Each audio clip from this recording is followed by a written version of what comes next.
Assalamualaikum warahmatullahi wabarakatuh. Dapat kabar bahwa Pak Miftah memutuskan mundur dari menjadi stafus presiden. Nah, teman-teman, ini baru informasi yang saya dapatkan dan saya akan mereaction ini.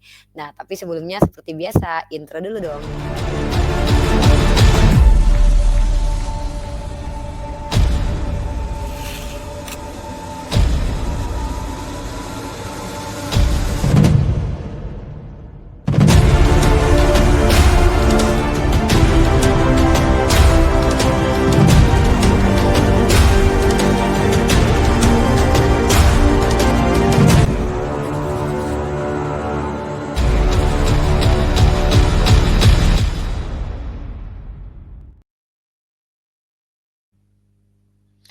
Ini dia salah satu video yang saya temukan bahwa ternyata Pak Miftah mengatakan mundur, tapi nanti kan saya bahas apa yang ingin saya sampaikan kepada teman-teman. Ada kaitannya dengan Abu Marlo, Ade Armando, Kumala, dan juga beberapa ustadz-ustadz lain. Tapi kita dengarkan dulu ini ya. Saya memutuskan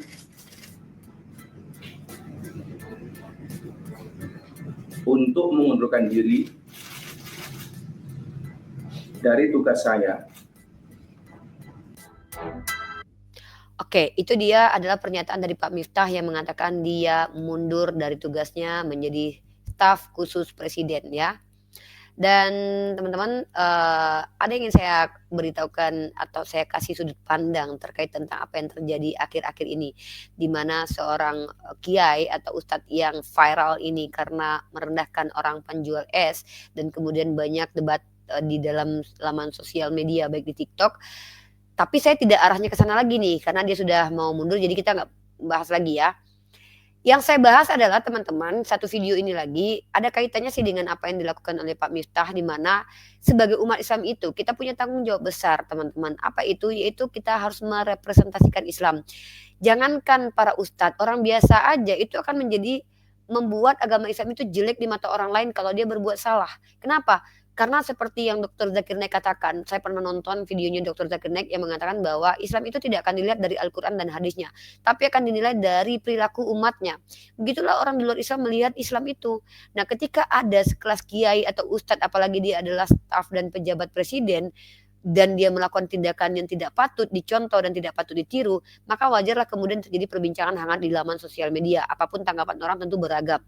Seperti yang pernah saya tanggapi bahwa ketika orang sudah terlalu cinta sama dia akan memuji dia, kalau orang yang tidak, suka sama dia dari awal memang akan menjelek-jelekkan dia selalu. Walaupun pada akhirnya kita tahu yang namanya manusia pasti bisa salah dan khilaf, tapi ingat pertaubatan itu selalu dibuka untuk orang-orang yang beriman kepada Allah. Dan bahkan Allah mengatakan jangan berputus asa dari rahmatku. Kita harus bersikap adil, orang udah minta maaf ya sudah clear, tapi kita harus belajar dari ini, dari hal ini kita banyak belajar. Saya sebagai seorang pendiskusi lintas agama terkadang dibuat sulit dari statement-statement orang yang dikatakan sebagai ustadz teman-teman. Kenapa? Salah satu syubhat yang sering dilontarkan justru diambil dari perkataan para yang dianggap ustadz. Nah, saya kasih contoh perkataan-perkataan yang sering dijadikan syubhat oleh orang-orang Kristen yang berdiskusi dengan saya adalah terkait tentang, saya kasih contoh ya, ini tanggapan atau statement lah, perkataan dari salah seorang yang dipanggil ustadz nih. Ini nih paling sering dibawa ini statement ini. Nah ini ya teman-teman tahu sendiri ya, perkataan ini sering dibawa dan dijadikan syubhat oleh umat Kristiani yang bertanya jawab dengan saya, karena perkataan ini memang berpotensi menjadi asbab agama Islam dihina. Kenapa? Dengarkan baik-baik. Tapi kata Rasulullah, kesibukan para lelaki nanti di dalam surga adalah, malu saya ceritakannya nih. Mau terus? Kesibukan para lelaki yang masuk surga di surga adalah memecah perawan istri-istrinya. Nah, ini adalah diksi yang sering digunakan oleh umat Kristiani menyerang agama Islam. Sementara bapak yang dikatakan ustadz tersebut mengatakan, kata Rasulullah, kesibukan seorang laki-laki di surga memecah perawan istrinya. Dia menggunakan Rasulullah dan seolah-olah mengutip perkataan Rasulullah. Pertanyaannya, di mana Rasulullah pernah berkata seperti itu? Apakah betul nanti orang-orang di surga itu sibuk hanya memecah perawan? Karena kalau diksi kesibukan itu adalah sibuk, disibukkan itu aja kerjaannya. Maka inilah teman-teman pentingnya kita melihat, buka mata, buka telinga, walaupun dia kiai, ustadz, kalau dia bicara mengutip yang tidak tertulis, buang. Pertanyaannya, ketika ustadz tersebut mengatakan, Rasulullah berkata, mana kata Rasulullah, dimuat di mana? Bahwa Rasulullah berkata, kesibukan nanti adalah memecah perawan. Coba tunjukkan diksinya. Karena satu term saja berbeda maknanya, itu bisa jadi penyesatan. Ini kenapa para ulama itu pertama sekali masuk neraka karena ilmunya menjadi asbab mereka bisa jadi menyesatkan banyak orang. Menjadi asbab Islam terhina dan ternista.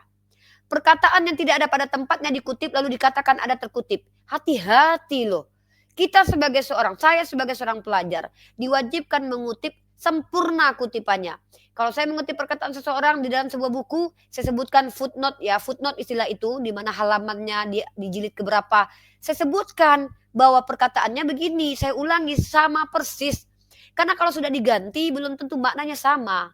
Jadi kalau ada Rasulullah berkata seperti itu, di mana hadisnya? Tunjukkan hadisnya. Jangan seenak udel mengatasnamakan Rasulullah lalu berbicara berkoar di ruang publik yang pada akhirnya perkataan itu menjadi senjata untuk orang pembenci Islam menyerang agama Islam sendiri. Itu yang kami hadapi sebagai apologet Islam, sebagai pendebat Islam yang membantah syubhat dari orang-orang yang sengaja menjadikan ini sebagai senjata menyerang agama Islam. Makanya jadi ulama itu tidak mudah. Tidak mudah kita memanggil seseorang itu ulama atau ustadz. Ada kriterianya. Karena para ulama adalah orang yang berilmu dan mengamalkan. Berilmu tidak mengamalkan munafik. Ya. Jadi astagfirullahaladzim. Itu saya selalu, ayo teman-teman Islam. Jangan gampang saja mengulamakan seseorang. Ulama itu dia memiliki pengetahuan dan pengetahuannya pasti ada sumber. Mustahil karena kita punya sumber Al-Quran dan hadis. Jadi kalau ada ulama yang bicara di luar konteks itu, ya jangan diterima langsung, diselidiki dulu. Contoh, ketika ini mengatakan bahwa kesibukan, Rasulullah berkata, kesibukan, apa betul Rasulullah berkata persis seperti perkataan Bapak ini? Tunjukkan hadisnya di mana. Karena pada akhirnya ini menjadi serangan buat agama Islam yang digunakan oleh kaum kufar. Saya kasih contoh nanti. Dan bukan cuma Bapak Ustadz tersebut ya, Bapak yang dipanggil Ustadz tersebut. Ada lagi nih Ustadz Seleb ya, yang juga perkataannya menjadi serangan kepada agama Islam yang kami hadapi hampir setiap hari ya. Ini perkataan-perkataan seperti ini ya. Coba saya tunjukkan. Saya kasih ini ya. Tadi itu ya. Sekarang saya ganti dengan ini. Jadi tidak gampang jadi ulama itu, teman-teman. Tidak mudah jadi ulama itu, tidak seenak udel. Kita dapat jadi ulama, dimuliakan, dapat uang, nggak segampang itu. Ya ini. Ini salah satu ustadz yang juga, saya katakannya, salah dan khilaf itu human nature. Tapi kesengajaan berdusta itu pilihan. Ya. Nah, kadang adakah orang sengaja tidak ada orang yang tidak sengaja berdusta. Oke, ini mungkin kita juga bahas nih. Ada orang tidak sengaja berdusta karena memang dia sengaja mengutip sesuatu yang belum dia lihat. Itu namanya lebih ke sok tahu. Dia belum memastikan ayatnya ada, dia belum memastikan hadisnya ada, tapi dia katakan itu dari Rasulullah. Itu berdusta dan mungkin niatnya tidak berdusta, tapi dia tidak belajar dan tidak tahu, dan ini lebih ke sok tahu gitu ya. Seperti yang tadi saya lihat itu Rasulullah bersabda atau Rasulullah berkata, apa kutipannya? Kutip dengan sempurna, jangan dirubah-rubah. Nah, kalau ini nih mungkin ini kesalahan ya. Jadi kita kalau kesalahan masih maklum lah, masih kita maafkan. Tapi kalau sudah berdusta, sengaja melanggar itu dosa ya. Itu dosa sekali ya. Astagfirullahaladzim nih kita lihat nih. Jadi ini perkataan yang sering dijadikan sebagai syubhat oleh umat non-muslim ketika berdiskusi dengan saya. Nikmat yang ada dalam surga adalah pesta seks. Pesta seks. Minta maaf, karena inilah yang kita tahan-tahan di dunia. Inilah yang kita tahan-tahan di dunia. Dan kenikmatan terbesar yang diberikan Allah Subhanahu wa ta'ala di surga adalah pesta seks. Nah, teman-teman, tahu tidak yang mempublish video ini siapa? Malaikat maut. Dan kalian tahu tidak ini dijadikan syubhat, dijadikan serangan kepada agama Islam. Dikarenakan ada diksi yang tidak sempurna dan tidak diksi yang bias. Bahkan bukan diksi biasa lagi, diksi mungkar ya. Saya katakan diksi mungkar. Kadang orang yang dikatakan guru itu ketika dia berbicara, dia mengerti dengan apa yang diucapkannya. Apakah si ustadz ini tahu apa arti pesta seks? Ya, beliau mungkin sudah bertobat. Tapi ini pembelajaran bagi kita. Pada saat menjadi ulama, menjadi ustadz, hati-hati dengan omongan kita. Pesta seks artinya adalah ada hubungan seksual yang dilakukan dalam keadaan pesta. pesta itu artinya perjamuan makan. Jadi secara definisi pesta seks di surga itu tidak tepat. Kenapa? Nanti bayangan orang adalah kita makan-makan sambil berhubungan seks. Apakah seperti itu di surga? Nauzubillahi min dzalik. Ya. Nauzubillahi min dzalik. Nah, jadi diksi pesta seks ini tidak tepat.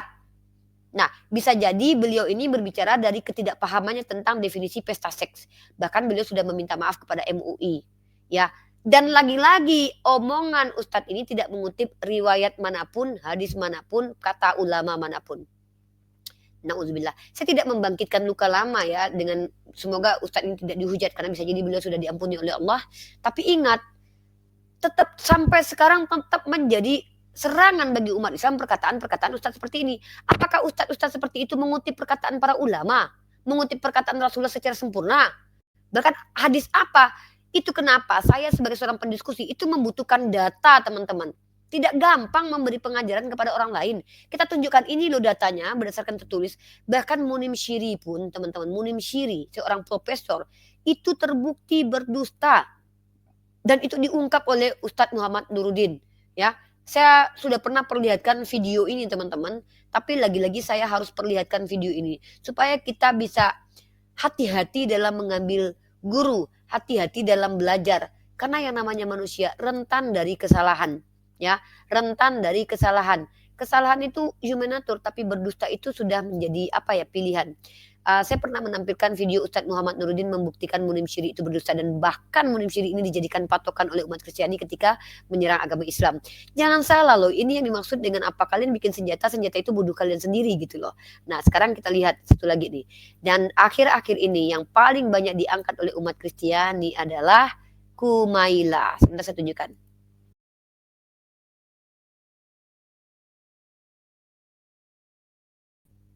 Nah, ini adalah video teman-teman dari Ustadz Muhammad Nuruddin yang menanggapi disertasi dari Profesor Munim Syiri.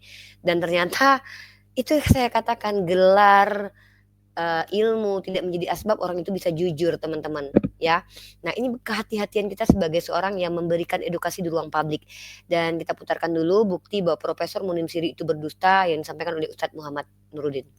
Memang dalam salah satu bagian penjelasan tafsirnya dia katakan begini. Ahadu salasati alihatin, salah satu dari tiga Tuhan. Bima'na wahidun minha, dalam arti salah satu dari tiganya. Tadi itu yang laqad kafara alladziina qalu inna tsalits tsalatsa. Kata Al-Qasimi, benarkah Al-Qasimi mengatakan begitu? Nah, ini yang menarik. Kesimpulan saya enggak, Quran mengkritik semuanya. Oke, kita enggak usah ngulang itu. Dia ngutip pendapat seorang mufassir asal Suriah namanya Jamaluddin Al-Qasimi. Punya kitab namanya Mahasinut Ta'wil. Perhatikan. Di halaman 65 di buku saya, di buku rutin saya kutipkan perkataan Munim Syiri agak panjang, tapi di ujung dia katakan begini. Sebab dia mengakui Al-Quran, dia maksudnya Al-Qasimi. Dia mengakui Al-Quran tidak mengkritik doktrin Trinitas yang dipahami kebanyakan kaum Kristiani. Oke? Jadi Al-Qasimi menurut penjelasan Munim Syiri tidak mengkritik keyakinan kebanyakan orang Kristen. Yang dikritik adalah ajaran Trinitas yang menyimpang, yang menganggap Maryam sebagai oknum Trinitas. Walhasil dia ingin mengatakan Al-Qasimi itu memandang kritikan Al-Quran hanya tertuju pada sekte sempalan, tapi nggak mengkritik keyakinan mainstream. Benarkah Al-Qasimi mengatakan begitu? Nah, ini yang menarik. Saya terus terang selama penulisan buku ini itu kadang menjumpai sejumlah fakta. Ini baru satu loh ya. Ada banyak. Jadi dia mengutip banyak karya mufassir karena dia melakukan penelitian terhadap 6 karya kitab tafsir ya. Saya sebutkan juga kitab tafsir apa aja. Ulamanya bilang apa, tapi dia bilang apa gitu. Itu yang kita sayangkan ya. Dalam sebagai kejujuran akademik sebagai akademisi kita sangat menyayangkan itu. Itu mencederai penelitian akademik. Saya kira harusnya kita jujur. Benar nggak Al-Qasimi bilang kayak begitu? Memang dalam salah satu bagian penjelasan tafsirnya dia katakan begini. Ahadu salasati alihatin, salah satu dari tiga Tuhan. Bima'na wahidun minha, dalam arti salah satu dari tiganya. Tadi itu yang laqad kafara alladziina qalu inna tsalits tsalatsa. Kata Al-Qasimi makna itu salah satu dari yang tiga. Wahum, mereka itu Tuhannya versi orang situ Allah wa Maryam wa Isa. Ini yang dia sorot. Memang benar dia mengatakan, tapi apakah dia membatasi? Itu pertanyaannya. Apakah Al-Qasimi membatasi kritikan Al-Quran pada sekte sempalan aja? Iya, memang ini yang dia sorot cuma bagian ini doang, nggak sampai selesai gitu loh. Wa qala ba'duhum kanat firqum minhum tusamma Qoliridians taqul al-aliyah thalatha al-ab wal-ib wa Maryam. Jadi memang sekte sempalan ada yang mengatakan bahwa Tuhan itu Bapa, Anak, dan Maryam. Al-Qasimi mengatakan begitu betul. Tapi tahu nggak lanjutannya apa? Ini yang nggak dia kutip. Ini nggak dia kutip. Saya sangat menyayangkan ketidakjujuran semacam ini ya. Ilmuwan itu boleh salah, tapi kalau bohong, nggak boleh gitu loh Iman. Nah lihat, setelah mengutip perkataan itu, jadi Qasimi ingin mengatakan begini, Quran itu mengkritik sekte sempalan kayak tadi itu. Tapi dalam saat yang sama, awil makna atau maknanya kata Al-Qasimi, ahadu thalathati aqanim kamashtuhiro anhum. Atau maknanya itu salah satu dari 3 oknum, 3 pribadi sebagaimana dikenal dari ajaran mereka. Tegasnya huwa jauhar wahid, satu substansi, salah satu aqanim, 3 oknum, ab wa iban wa ruhul qudus. Sekarang saya tanya orang Kristen ya yang menganut Trinitas, bukankah mereka meyakini bahwa Tuhan itu ab, Bapa, Ibn, Anak, Waruhul Kudus dan Roh Kudus? Bukankah ini keyakinan mainstream Kristen? Kenapa Anda mengatakan Al-Qasimi itu hanya mengkritik sekte sempalan? Padahal faktanya dalam kitabnya Al-Qasimi mengatakan bahwa kritikan Al-Quran itu tertuju juga pada pada pandangan mainstream yang menyebut bahwa Tuhan itu adalah Bapa, Anak, dan Roh Kudus. Wa za'amu annal abba ilah. Mereka meyakini bahwa Bapa itu adalah Tuhan, wal ibna ilah. Anak itu adalah Tuhan, wa ruh ilah, wal kul ilahun wahid, dan semuanya adalah Tuhan yang satu. Ini kan Trinitarian. Ini kan ajaran Trinitas yang diimani sama orang Kristen. Al-Quran mengkritik. Al-Qasimi mengatakan bahwa Quran mengkritik keyakinan mereka loh. Muslim sendiri mengatakan apa tadi? Hanya mengkritik sekte sempalan. Bohong. Itu bohong. Dan masih banyak lagi. Satu lagi Pak ya. Terkait pemalsuan kitab suci. Dia katakan apa dalam bukunya? Saya rujuk ke buku aslinya, ternyata bertolak belakang. Perhatikan. Masih tentang Al-Qasimi ya. Supaya kita terfokus pada satu tokoh aja. Dia sebutkan dalam bukunya. Saya kutipkan perkataan beliau sendiri di halaman 140.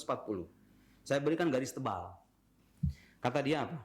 Al-Qasimi itu sementara teksnya, teks Alkitab maksudnya, sama sekali tidak diragukan kebenarannya. Jadi dia sebutkan Jamaluddin Al-Qasimi dalam arti tahrif yang terjadi pada orang Yahudi ketika mereka menulis gitu. Sementara teksnya, jadi dia ingin mengatakan bahwa menurut Al-Qasimi teks Alkitab itu tidak diragukan kebenarannya.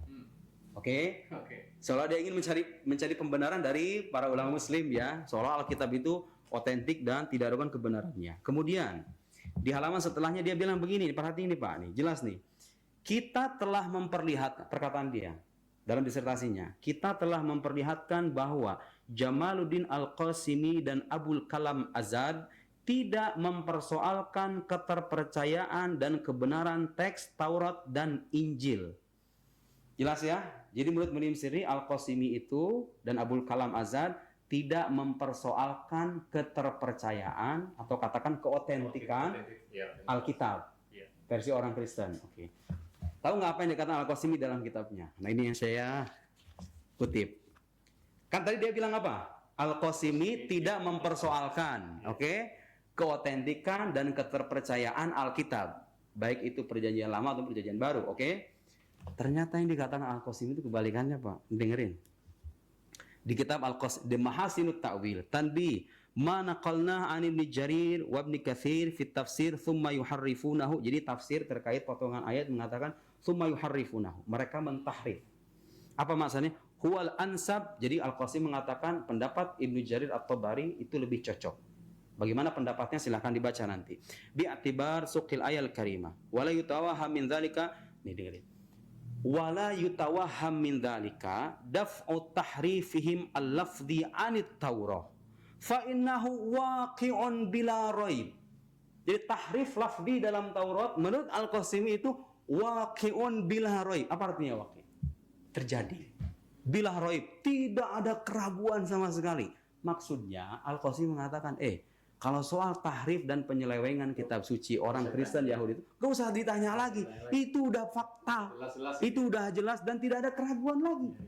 Ini yang dikatakan Al-Qasimi. Kemudian apa? Faqad baddalu ba'dun minha. Mereka orang-orang Yahudi itu telah mengganti sebagian dari kitab suci. Wa harrafu lafdhahu. Kemudian mendistorsi lafaz-lafaznya. Wa awwalu ba'dan, mentakwil dengan cara-cara yang tidak tepat sebagiannya. Bi ghairil murad minhu. Wa kadza, dengar ini. Wa kadza yuqalu fil Injil. Jadi Injil versi orang Kristen menurut Al-Qasimi itu udah nggak asli lagi. Apa yang dikatakan di sini tadi sebelumnya? Tidak mempersoalkan. Ini dusta. Ya ini fakta. Saya tidak sedang mengada-ngada.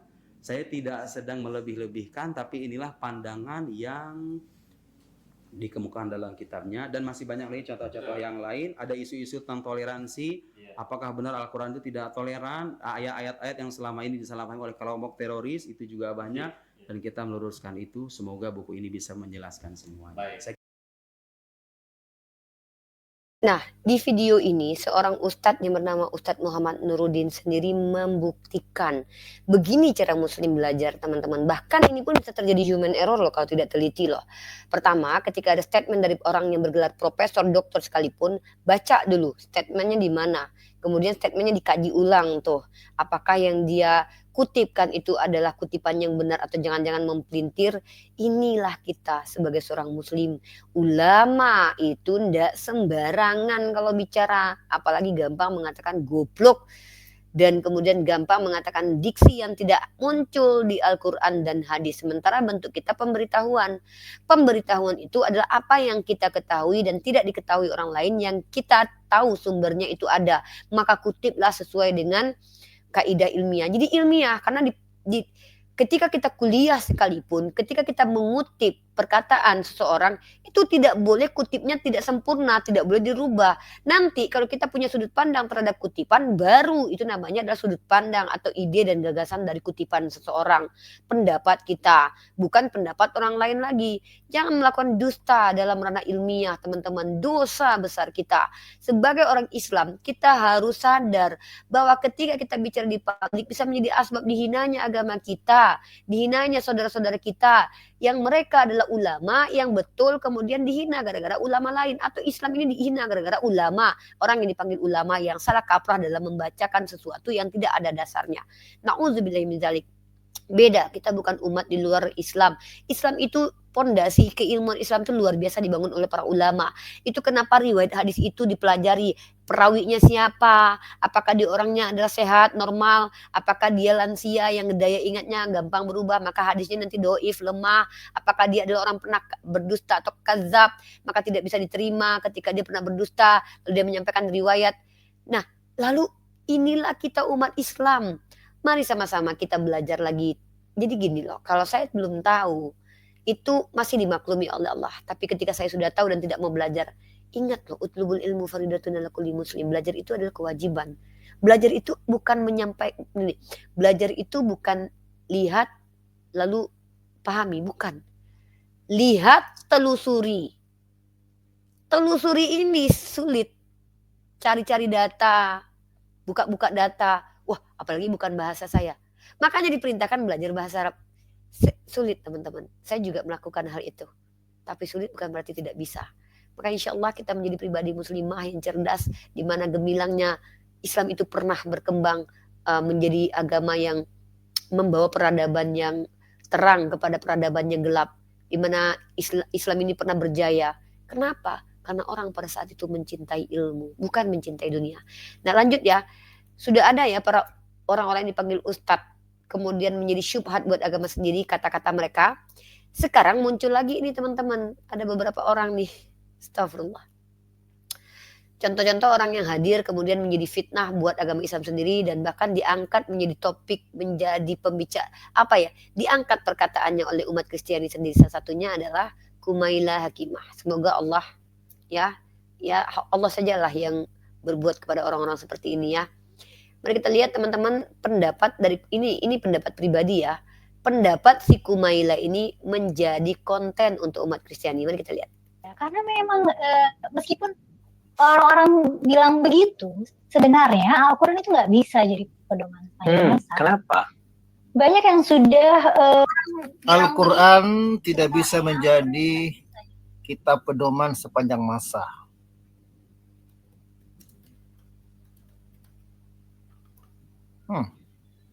dalam berbicara tentang Islam? Sorry.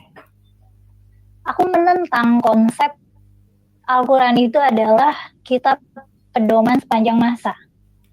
Oh, bukan. Iya, karena memang meskipun orang-orang bilang begitu, sebenarnya Al-Quran itu nggak bisa jadi pedoman sepanjang masa. Kenapa?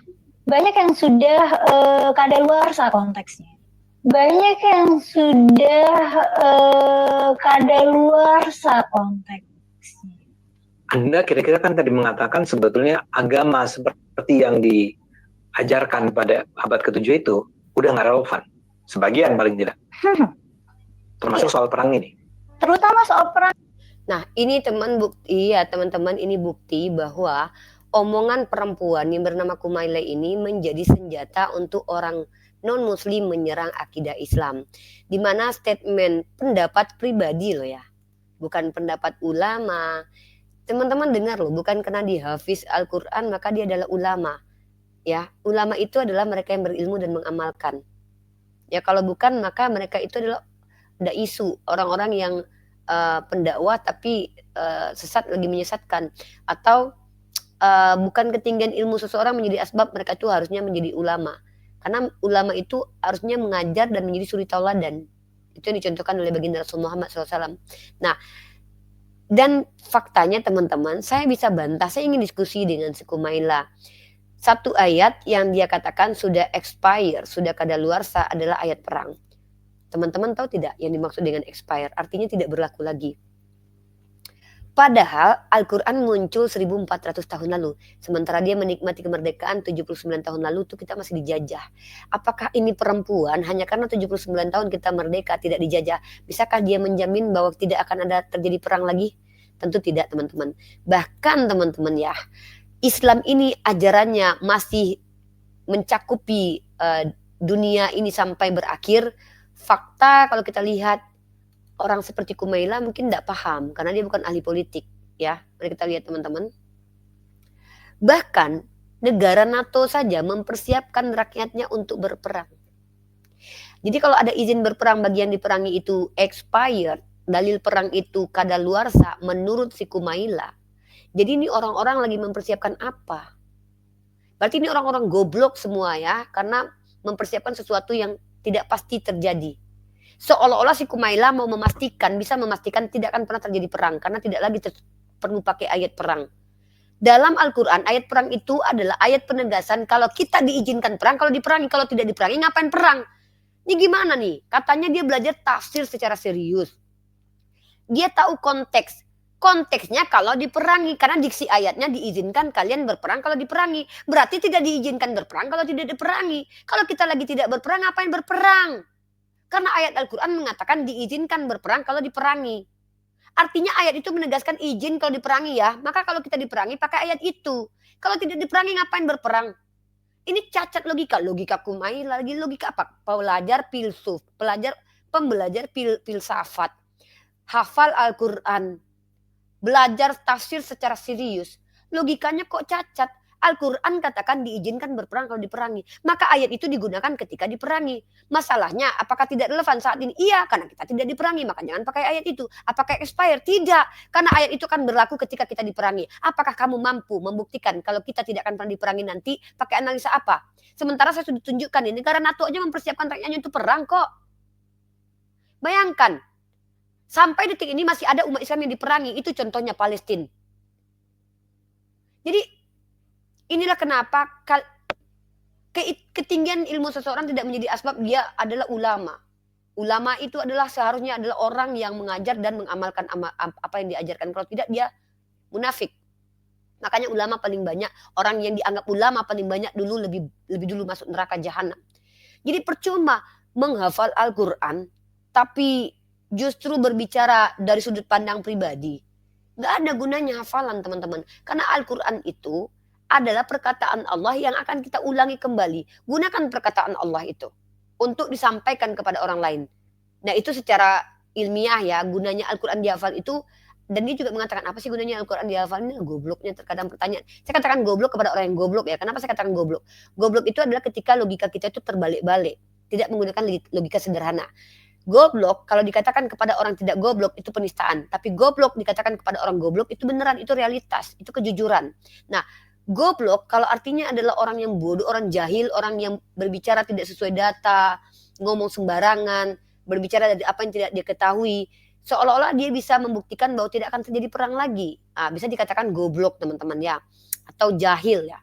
Jadi orang jahil itu orang yang mengamalkan sesuatu yang tidak ada dasarnya, itu jahil juga teman-teman ya. Nah, jadi goblok dalam definisi saya ini adalah goblok orang yang berbicara menyalahi logika normal. Jelas di situ konteks ayat itu mengizinkan berperang kalau diperangi. Artinya legitimasi perang itu kalau diperangi. Tiba-tiba itu dikatakan expired. Sementara negara kita saja, Pak Jokowi saja membuat keputusan untuk wajib berperang bagi rakyat kalau diperangi. Begitu juga dengan negara-negara hebat, negara-negara besar mempersiapkan diri untuk, artinya ada kesiapan diri untuk berperang. Artinya ada analisa ke depan bahwa ada probabilitas kemungkinan terjadi perang dunia ketiga. Nah, dan bahkan saat ini umat Islam juga masih banyak diperangi. Ini saya ulang-ulang nih omongan saya nih. Saya mengulang-ulang omongan saya loh. Bayangkan kenapa saya ulangi. Banyak orang yang akan memotong-motong perkataan ini. Mana yang expired? Expired itu artinya adalah ketika satu hukum tidak bisa lagi digunakan. Lah, masalahnya diizinkan berperang kalau diperangi itu masih dipakai hingga detik ini. Faktanya negara kita mempersenjatai negara kita kok untuk siap-siap berperang. Faktanya di Palestina orang-orang Islam itu melawan ketika mereka diperangi. Faktanya di Ukraina mereka melawan ketika mereka diperangi. Artinya masih dipakai kan ajaran wajib diizinkan kalian berperang kalau diperangi. Bahkan negara mana coba yang membawa sebuah hukum di negaranya tidak lagi kita berperang kalau diperangi? Negara mana coba? Sampai sekarang semua negara itu bersiap untuk berperang kalau diperangi. Artinya masih relevan. Ayat itu masih berjalan digunakan oleh negara-negara. Nah, tiba-tiba dikatakan ayat itu tidak relevan. Contoh ayat perbudakan. Kalau sudah terjadi perang maka otomatis siapa yang bisa menghindari perbudakan? Ingat, kalau negara satu sudah dikalahkan, kemudian siapa yang bisa menjamin kalau negara yang kalah itu tidak menjadi budak rakyatnya oleh negara yang memenangkan pertempuran perang? Karena kalau sudah terjadi perang, apa bisa berlaku hukum-hukum yang dibuat oleh manusia itu? Kalau sudah terjadi huru-hara. Inilah manusia kalau menikmati hasil dari ajaran Al-Quran, kemudian sombong dengan apa yang dinikmatinya, seolah-olah tidak akan pernah terjadi lagi apa yang terjadi oleh orang masa lalu. Untung perempuan ini tidak hidup di zaman penjajahan di atas dunia ya, seperti zaman 79 tahun lalu. Kalau orang ini hidup, tentu dia tidak akan mau menggunakan ayat perang. Oh, pasti dia pakai. Ya dong. Kalau nggak dia dikatakan pengkhianat dong. Ya, baru 79 tahun sudah menikmati kemerdekaan, sudah sombong. Bayangkan ini kenapa Allah hadirkan historis repeat itself. Ya. Sejarah itu berulang. Kenapa? Banyak orang-orang sombong. Ya, ketika sudah menikmati kemerdekaan dari hasil perjuangan nenek moyang kita yang beragama Islam yang meneriakkan Allahu Akbar karena mereka tahu di Al-Qur'annya diizinkan berperang ketika mereka diperangi, girohnya semakin tahu kalau mereka mati syahid nanti, maka dengan itulah semangat mereka memperjuangkan negara. Tiba-tiba ada orang menikmati kemerdekaan lalu bilang, apa yang memotivasi para pejuang kita itu sudah tidak berlaku lagi hari ini karena kita lagi merdeka, lagi enak kita. Semoga Allah tidak mengizinkan kau hidup di zaman berperang. Atau semoga Allah tidak letakkan kau di Ukraina ya. Amin ya rabbal alamin. Ya, mungkin kau tidak menikmati peperangan nanti. Tapi siapa yang bisa menjamin generasimu tidak mengalami peperangan? Dan ketika generasimu mengalami peperangan, saya ingin generasimu melihat bagaimana omonganmu di YouTube ini mengatakan bahwa Al-Quran tidak relevan. Di mana salah satu ayatnya diizinkan berperang kalau diperangi itu dikatakan sudah expired atau kadaluarsa. Na'udzubillah min dzalik ya. Semoga kita berlindung dari orang-orang yang menjadi asbab fitnah terhadap agama kita ini. Dan bahkan bukan cuma Kumaila. Dan baru-baru ini, satu lagi konten kreator beragama Islam dan terlihat Islami juga menjadi syubhat. Ini dia teman-teman. Tahu teman-teman selama ini kita sibuk membantah logika umat Kristiani yang menyamakan batu hajar aswad dengan kelamin wanita. Ini teman-teman ya. Saya selalu menampal logika umat Kristen yang mengatakan hajar aswad seperti kelamin wanita. Dan saya katakan bahwa pertama otak kalian kotor, melihat bentuk seperti kelamin kalian bilang itu, kalian langsung membayangkan kelamin, artinya otaknya kotor. Nah, apa kalian melihat lubang langsung kalian berpikiran lubang kelamin? Nah, ini kan kotor otak. Nah, kemudian begitu juga ketika ada batu hajar aswad yang dituduh oleh umat Kristiani mirip kelamin, kita dikatakan penyembah kelamin. Tapi yang terjadi adalah seorang Abu Marlo yang tadinya pesulap, tiba-tiba bahkan menjelaskan ada kaitannya kelamin perempuan dengan batu Hajar Aswad. Padahal siapa ulama? Batu Hajar Aswad itu yang batunya adalah apa yang di dalamnya. Sementara bentuk tampilan yang seolah-olah mirip kelamin menurut orang Kristen itu tidak ada kaitannya dengan batu Hajar Aswad. Itu pembentukan manusia. Lalu coba kita dengarkan apa kata Abu Marlu. Ini banyak orang-orang yang menjadi asbab fitnah terhadap agamanya, teman-teman. Makanya maaf ya, kenapa Nabi Muhammad mengajarkan ngecup Hajar Aswad? Maksudnya bukan nyium batu. Salah besar. Dan tidak. Assalamualaikum warahmatullahi Teman-teman, sebentar ada iklan. Saya coba skip dulu biar iklannya tidak mengganggu. Sabar ya. Saya lagi skip iklan biar kita bisa tonton di channelnya Ustadz Ipung.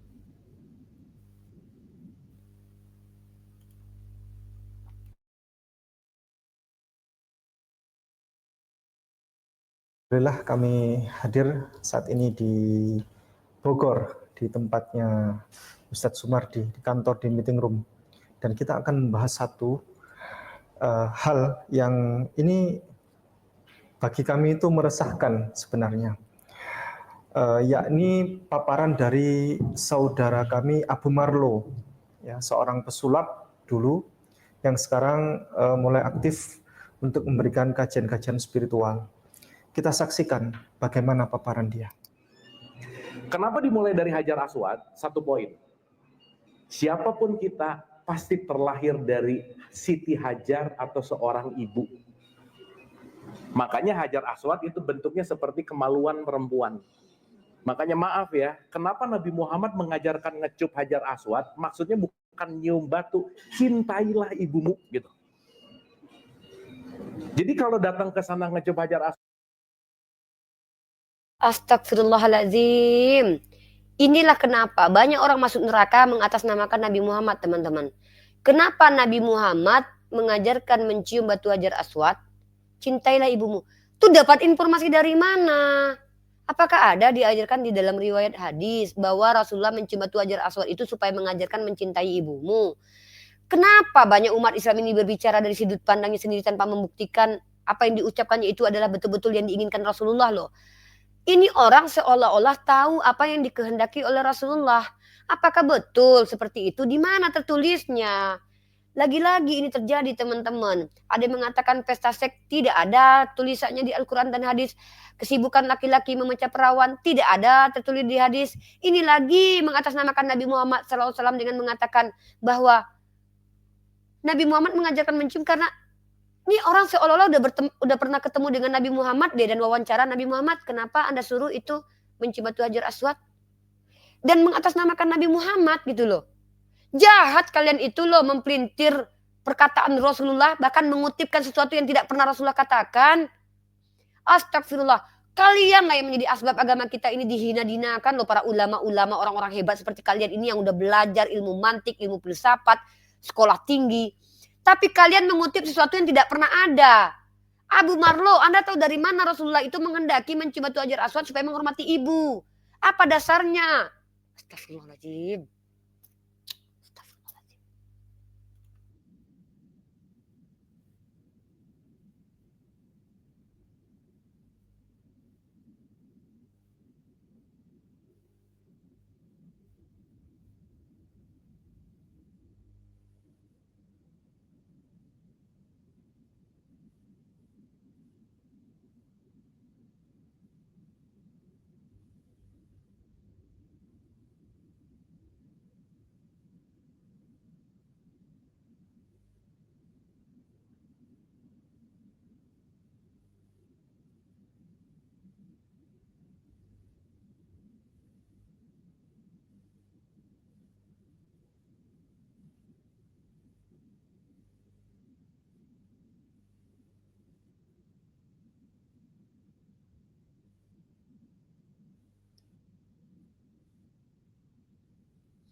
Gini loh, yang diomongkannya ini adalah cocokmologinya sendiri. Pertanyaannya, ulama mana yang membenarkan itu? Kalau dia mendapatkan hikmah seperti itu untuk dirinya sendiri. Tapi ketika mengutip perkataan yang tidak ada, menjelaskan sesuatu yang tidak ada dasarnya, itu sudah dusta loh. Rasulullah menghendaki supaya kita mencium Hajar Aswad supaya kita patuh kepada orang tua kita. Dari mana Anda tahu? Sudah pernah bertemu Rasulullah? Sudah pernah mewawancara Rasulullah? Atau mana literasinya dalam riwayat hadis? Ini kenapa banyak orang Islam sendiri menjadi asbab agama Kristen. Ya, itu menghina Islam. Mohon maaf saya katakan. Saya sudah kasih contoh tadi ya. Makanya jadi ulama itu tidak bisa sembarangan. Saya sebagai seorang pelajar, saya tidak rela dipanggil ustazah. Kenapa? Nggak layak, nggak patut. Saya sebagai seorang pelajar, makanya saya masih berdebat dan berdiskusi untuk penggalian informasi dan mengeksplor apa yang saya ketahui. Supaya ketika saya berbicara di ruang publik, ada yang mengkritisi apa yang saya omongkan. Karena saya masih belajar. Tapi pertanyaan saya, ini orang-orang seperti Abu Marwah ini bicara dasarnya apa? Nah, Ustadz Ipung menjelaskan teman-teman ya, silakan teman-teman tonton di channelnya Ustadz Ipung ya, dan semoga kalian tercerahkan dengan hal itu. Hati-hati dengan orang yang berbicara tentang agama, tapi kadzab teman-teman, berdusta atas nama baginda Rasul Muhammad SAW. Astagfirullah. Na'udzubillah min dzalik. Mengerikan teman-teman ya. Jadi bagaimana dong Unyi? Makanya belajar ilmu itu bukan di TikTok. Di TikTok itu, kalau saya pribadi, di TikTok itu adalah salah satu sarana saya belajar. Bukan berarti saya, jadi ada perbedaan nih teman-teman ya. Studi yang sistematik dan juga terstruktur atau jalur akademik itu tidak sembarangan. Ada dosennya, ada gurunya jelas, kredibilitas. Tapi kalau ruang publik bermusyawarah kita diskusi, itu siapa aja boleh. Itu diberikan hak siapa aja. Nah, makanya saya selalu kalau masuk ke TikTok saya itu kalian jangan tanya-tanya Islam ke saya. Karena saya bukan guru. Tapi kalian tanya apa yang menjadi bahan kajian saya, itu perbandingan agama. Apalagi spesifiknya Islam dan Kristen. Karena saya mempelajari Al-Quran dan mempelajari hadis. Gitu loh, mempelajari juga Bible. Nah maka saya mau ditanya tentang itu. Tapi kalau sudah masuk ke ranah yang bukan kredibilitas saya, kalau kalian bukan ustadz, jangan sok ngustadz. Kalau bukan ustadz, jangan sok ngustadz. Kalau pesulap aja. Boleh bicara agama, tapi jangan mengutip sesuatu yang tidak ada. Jangan membawa Nabi Muhammad seolah-olah Anda mendapatkan informasi dari Nabi Muhammad padahal itu tidak ada. Kecuali memang ada tertulis bahwa Rasulullah yang mengajarkan. Kenapa Rasulullah? Karena Rasulullah itu menjelaskan setiap apa yang beliau perintahkan. Rasulullah itu pengajar dan suri tauladan. Ketika beliau mengajar, beliau jelaskan. Dan ada memang yang tidak beliau jelaskan karena memang tidak perlu dijelaskan. Cukup lakukan. Kenapa? Karena itu yang disebut dengan aslam, tunduk patuh. Ya. Tapi bukan berarti itu salah, tidak. Karena kita akan mendapatkan hikmahnya nanti by amalan. Nah, hikmah ini boleh ya, seperti yang dilakukan si Abu Marlo bahwa ya hikmahnya kita mempersatukan itu, tapi apakah betul hanya sesempit itu? Tidak. Ya. Jadi ketika mengatakan ini yang saya kritisi itu ketika tahukah kita diajarkan Nabi Muhammad mencium itu karena kita seolah-olah kita tahu betul apa yang diinginkan Nabi Muhammad Sallallahu Alaihi Wasallam. Ya, astagfirullah. Ya wajar teman-teman banyak penistaan agama Islam karena orang Islam sendiri nggak sadar udah nista agamanya sendiri karena nggak hati-hati berbicara di ruang publik. Nauzubillah min dzalik. Itu saja mungkin yang bisa saya sampaikan teman-teman. Wabillahi taufiq wal hidayah. Assalamualaikum warahmatullahi wabarakatuh. Mohon maaf kalau ada kata-kata salah. Mengkritisi itu adalah hal yang lumrah. Dulu ulama sesama ulama saling mengkritisi. Wajar. Salah itu wajar. Khilaf itu wajar. Bahkan berdosa pun itu wajar. Kemudian bertobat. Tapi berdusta, menggiring opini, memframing, itu ada faktor kesengajaan. Silakan kalian nilai dan silakan kita bersama untuk membantah supaya tidak menjadi syubhat berkepanjangan dan menjadi asbab dihinanya Nabi kita, dihinanya agama Islam dan dihinanya Allah. Nauzubillahi min dzalik. Assalamualaikum warahmatullahi wabarakatuh.